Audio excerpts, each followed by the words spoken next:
नमस्कार. सूर्यबाईंच्या वर्गामध्ये आपल्या सर्वांचे मनपूर्वक स्वागत आहे. आज आपण या तासाला महाराष्ट्र शिक्षक पात्रता परीक्षा 2024साठीची तयारी करून घेणार आहोत. याच्यामध्ये पेपर 2 म्हणजे 6वी ते 8वी ह्या इयत्तांसाठी जे उमेदवार परीक्षेला बसणार आहे त्यांच्या TAITच्या मराठी या विषयाची तयारी आपण आजच्या पेपरात करून घेणार आहोत. तयारी आपण इतकी करून घेणार आहोत की सर्वच म्हणजे प्रश्न जे आहे ते ह्याच्यामध्ये समावेश करून घेण्याचा प्रयत्न केलेला आहे आणि ऑप्शनसहित सर्वांचं तुम्हाला व्यवस्थित विश्लेषण करून उत्तरं सांगणार आहे. म्हणजे तुमचा चांगला अभ्यास होऊन तुम्हाला अगदी मराठीमध्ये 30 पैकी 30 मार्क मिळवून देण्याचा प्रयत्न ह्या व्हिडिओमध्ये करण्यात आलेला आहे. व्हिडिओवर माझ्या चॅनलवर नवीन असाल तर सबस्क्राईब करा. आवडला व्हिडिओ तर नक्की लाईक आणि कमेंट करा. तर आपण हा पहिला प्रश्न पाहणार आहोत. शिकांच्या ग्रंथसाहेब या ग्रंथामध्ये कोणत्या संतांची 61 कवने समाविष्ट आहे? 4 ऑप्शन दिले. संत नामदेव, संत ज्ञानेश्वर, संत तुकाराम आणि संत शेख मोहम्मद. तर संत नामदेव हा पहिला पर्याय आहे, तो एकदम बरोबर आहे. कारण संत नामदेवांची ते भारतभर फिरलेले आहेत आणि त्यांनीच जी वेगवेगळी कवने पंजाबमध्ये वगैरे त्यांनी केलेली आहे अभंगवाणी, ते त्यांची 61 कवने ह्या ग्रंथसाहेब या ग्रंथामध्ये समाविष्ट आहे. पुढचा प्रश्न आहे. उत्कट भावना व्यक्त करताना ती दाखवणाऱ्या शब्दाच्या शेवटी कोणते विरामचिन्ह द्यावे? बघा, उत्कट भावना व्यक्त करताना पर्याय 4 आहेत. अपसारण चिन्ह, उद्गारण चिन्ह, प्रश्नचिन्ह आणि संयोग चिन्ह. बघा बरं, उत्कट भावना व्यक्त करताना म्हणजे आता अपसारण चिन्ह, उद्गारण चिन्ह, प्रश्नचिन्ह आणि संयोग चिन्ह. हे जे अपसारण चिन्ह म्हणजे काय तर तुम्हाला मी दाखवते बघा. ह्याला म्हणतात अपसारण चिन्ह आणि ह्याला म्हणतात संयोग चिन्ह. म्हणजे संयोग चिन्ह अपसारण चिन्हाचे अर्ध असते. अपसारण चिन्हाला इंग्लिशमध्ये डॅशसुद्धा म्हणतात. संयोग चिन्ह काही इंग्लिशमध्ये नसते, पण ही जी दोन्ही चिन्ह आहे त्याचा डॅश म्हणूनच इंग्लिशमध्ये वापर केला जातो. असो, तर हे जे अपसारण चिन्ह आहे ते असं काढलं जातं, हे संयोग चिन्ह काढलं जातं. आणि त्याचा उपयोग कधी करतात? अपसारण चिन्हाचा उपयोग एखाद्या गोष्टीचा खुलासा करण्यासाठी केला जातो. म्हणजे उदाहरण ते बघा, सुदेश माझा भाऊ आज चित्र काढणार होता. म्हणजे एखाद्या गोष्टीचा खुलासा करायचा आहे तेव्हा ह्या अपसारण चिन्हाचा उपयोग केला जातो. तर संयोग चिन्हाचा उपयोग कधी केला जातो? तर 2 शब्द जोडताना, उदाहरण तर पती पत्नी ह्यांच्यामध्ये जी छोटीशी रेष मारतात तेव्हा संयोग चिन्ह. भाऊ बहीण अशी जेव्हा कोणत्याही 2 गोष्टी जोडताना मध्ये जी छोटी रेष मारली जाते त्यावेळी संयोग चिन्हाचा वापर केला जातो.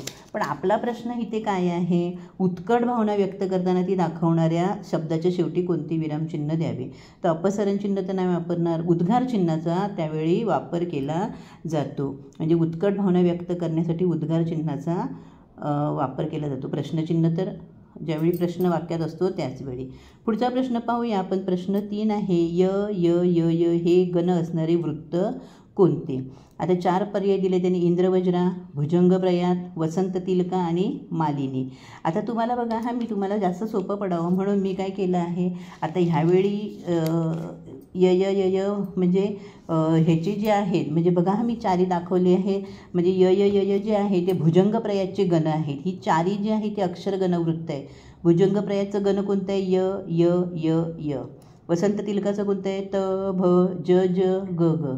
मालिनीचं काय आहे? न न म य य. आणि इंद्रवज्राचं काय आहे? त त ज ग ग. ही जी आहेत ना गण ह्याच्यामधलेच विचारले जातात. तुम्ही स्क्रीनशॉट काढून हवं तर ठेवा, हे पाठ पण करून टाका. भुजंगप्रयातचं गण काय आहे, वसंत तिलकाचं काय आहे, मालिनीचं काय आहे, इंद्रवज्राचं काय आहे, हे पाठ केलं ना म्हणजे कोणतंही आलं तरी तुम्हाला ते समजणार. मग आता तुमच्या लक्षात आलं असेल, प्रश्न 3 विचारला आहे. य य य य हे गण कोण असणारे वृत्त कोणते? तर भुजंगप्रयात. पर्याय 2. पुढच्या प्रश्नाकडे वळूया आता आपण.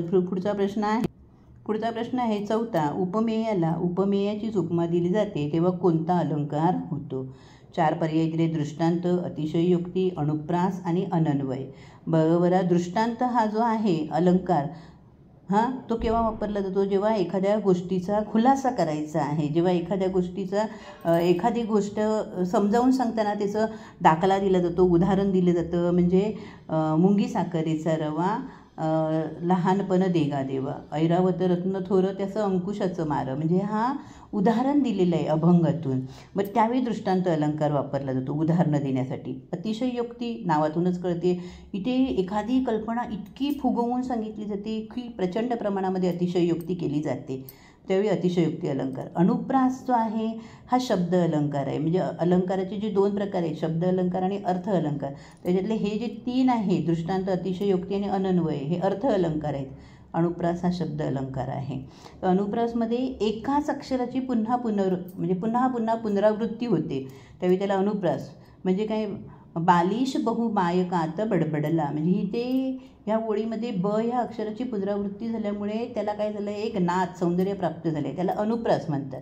आणि अनन्वयचं काय आहे, तर उपमेयाला उपमेयाचीच उपमा दिली जाते.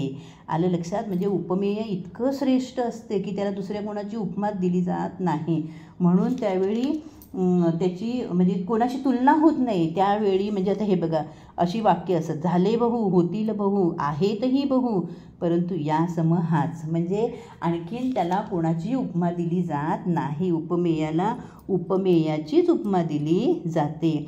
त्यावेळी अनन्वय हा अलंकार असतो, लक्षात ठेवा. पुढचा 5वा प्रश्न आहे, विस्मय हा कोणत्या रसाचा स्थायी भाव आहे? आता रस बघा, रस जे आहेत, काव्याचे रस असतात ते 9 प्रकारचे आहेत. मानवी भावनांची जी भावना ज्या आहेत त्या ह्या रसातून व्यक्त होतात. कोणते कोणते रस आहेत तेही तुम्हाला मी सांगून घेते पटकन. बघा, रस कोणते कोणते आहेत? 9. शृंगार, हास्य, करुण, भयानक, अद्भुत, रौद्र, बिभत्स, वीर आणि शांत, हे 9 रस आहे. त्यापैकी शृंगार रस आहे तो स्त्री पुरुषांच्या प्रेमातून व्यक्त केला जातो. त्यांचं प्रेम ज्यावेळी निर्माण होते त्यावेळी शृंगार रस तयार होतो. हास्यरस म्हणजे एखादा विनोद, विडंबन, त्यावेळी हास्यरस तयार होतो. करुण रस म्हणजे जेव्हा एखाद्याची दया येते आपल्याला तेव्हा तो करुण रस.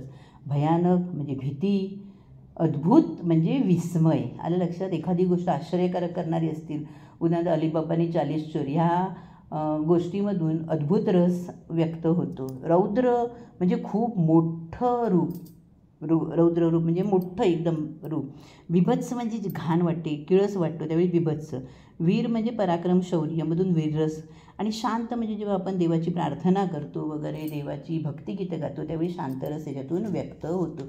आपला प्रश्न आहे, विस्मय हा कोणत्या रसाचा स्थायी भाव आहे? तर 4 पर्यायांपैकी तुमच्या लक्षातच आलं असेल, अद्भुत हा विस्मय रसाचा स्थायी भाव आहे. पुढचा प्रश्न आहे बघा बरं 6वा, माती या नामाचे अचूक विशेषण कोणते? अर्थातच बघा बरं, बहारदार हे काही मातीचं विशेषण होऊ शकत नाही. पडीक, पडीक ही जमीन असते. कसदार ही माती आहे, म्हणजे मातीचं अचूक विशेषण काय येणार? कसदार. पुढे मजेदार, मजेदार तर काय असतात? गोष्टी असतात, त्यामुळे ते तर येऊ शकत नाही. पुढे आहे 7वा प्रश्न बघा काय आहे, मधु लाडू खात असे या वाक्यातील काळ ओळखा. आता मधु लाडू खात असे या वाक्यातला काळ 4 पर्याय दिले. रीती भूतकाळ, रीती वर्तमान काळ, रीती भविष्यकाळ आणि वर्तमान काळ, असे त्यांनी 4 पर्याय दिलेले आहेत. आता तुम्हाला माहिती आहे काळ जे आहे त्याचे मुख्य 3 प्रकार आहेत, वर्तमान काळ, भूतकाळ आणि भविष्यकाळ. आणि ह्या प्रत्येक काळाचे पुन्हा 4 प्रकार पडतात, म्हणजे साधा काळ, पूर्ण, अपूर्ण किंवा चालू आणि रीती. म्हणजे ह्या प्रत्येक 3ही काळांचे पुन्हा 4 भाग पडतात. त्यातला त्यांनी आता जे दिलेला आहे तो रीती, रीती वर्तमान काळ, रीती भूतकाळ, रीती भविष्यकाळ आणि एक नुसताच वर्तमान काळ हा पर्याय दिलेला आहे. तर त्याच्यातून तुम्हाला आता लक्षात यायला पाहिजे, मधु लाडू खात असे, असे सांगितलं आहे म्हणजे हा भूतकाळ आहे. मग भूतकाळाचा जो पर्याय आहे तो हा एकच दिलेला आहे, रीती भूतकाळ, त्यामुळे हे वाक्य जे आहे ते रीती भूतकाळाचं आहे. पुढचा भाऊ या 8व्या प्रश्नाकडे जाऊया, पररूप संधीचे उदाहरण ओळखा. आता तुम्हाला मी सांगते, पररूप संधी आणि पूर्वरूप संधी अशा 2 संधी असतात.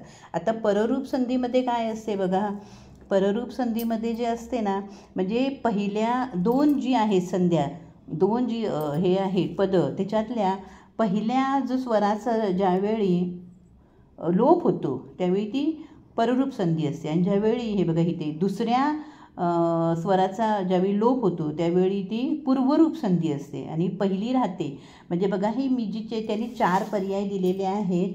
कोणते बरं बघा, पररूप संधीचे उदाहरण ओळखा. नुमजे नदीत, खिडकीत आणि नाहीसा.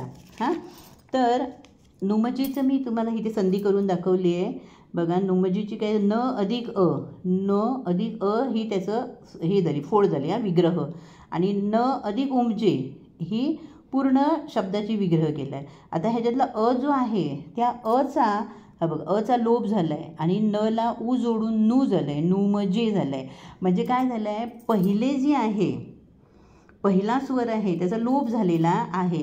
आणि बाकीची उरलेली तिन्ही उदाहरणं बघा, नदी अधिक आत, त्याच्यातला आचा लोप झाला आहे. खिडकी अधिक आत, इथे पण आचा लोप झाला आहे. नाही अधिक असा, अचा लोप झाला आहे. आणि नदीत, खिडकीत, नाहीसा अशा संध्या झालेल्या आहेत. आणि पहिल्यामध्येच फक्त वेगळा आहे, म्हणजे पहिल्या स्वराचा लोप झालेला आहे. त्यामुळे पररूप संधीचं उदाहरण काय आहे, नुमजे बरोबर आहे. पुढे पाहूया आपण तत्पुरुष समासातील शब्द ओळखा. यथाशक्ती, गैरहजर, भवसागर आणि दररोज. आता तत्पुरुष समासामध्ये काय असते, तत्पुरुष समासामध्ये जी 2 पदं असतात त्याच्यातलं दुसरं पद हे तत्पुरुष समासामध्ये महत्त्वाचं असते. आता इथे यथाशक्ती म्हणजे शक्तीप्रमाणे, म्हणजे शक्ती जे आहे यथा प्रमाणे ते महत्त्वाचं आहे, म्हणजे पहिलं पद महत्त्वाचं आहे. गैरहजरमध्ये पण गैर हे पहिलं पद महत्त्वाचं आहे. भवसागरमध्ये बघा, भवसागर म्हणजे सागर रूपी, याच्यामध्ये दुसरं पद महत्त्वाचं आहे. आणि दररोजमध्ये पण पहिलंच पद महत्त्वाचं आहे. दर म्हणजे रोज, प्रत्येक, रोज, म्हणजे ह्या सगळ्यांमध्ये पहिलं पद महत्त्वाचं आहे. आणि तत्पुरुष समास काय सांगतोय, दुसरं पद महत्त्वाचं, म्हणजे भवसागर हा जो आहे हा पर्याय बरोबर आहे. शेवटचा प्रश्न आपण बघूया. अनुराग या शब्दाचा समानार्थी शब्द कोणता. आता अनुरागमध्ये 4 पर्याय दिले त्यांनी, प्रेम, क्रोध, संताप आणि राग. आता अनुराग म्हणजे काय, तर तुम्हाला वाटेल इथे राग लिहिलं आहे म्हणून राग नाही, चुकीचं आहे. अनुराग ह्या शब्दाचा अर्थ काय होतो, प्रेम, संतोष. तर अनुरागला समानार्थी शब्द विचारले म्हणून प्रेम येणार. क्रोध, संताप, राग हे सगळे त्याचे विरुद्धार्थी शब्द आहे. तर हा झाला माझा एक भाग, पार्ट 1. आता ह्याचाच पुढचा जो भाग आहे तो मी पार्ट 2 मध्ये घेईन. आता हा जो माझा व्हिडिओ तुम्ही पूर्ण पाहिल्याबद्दल धन्यवाद.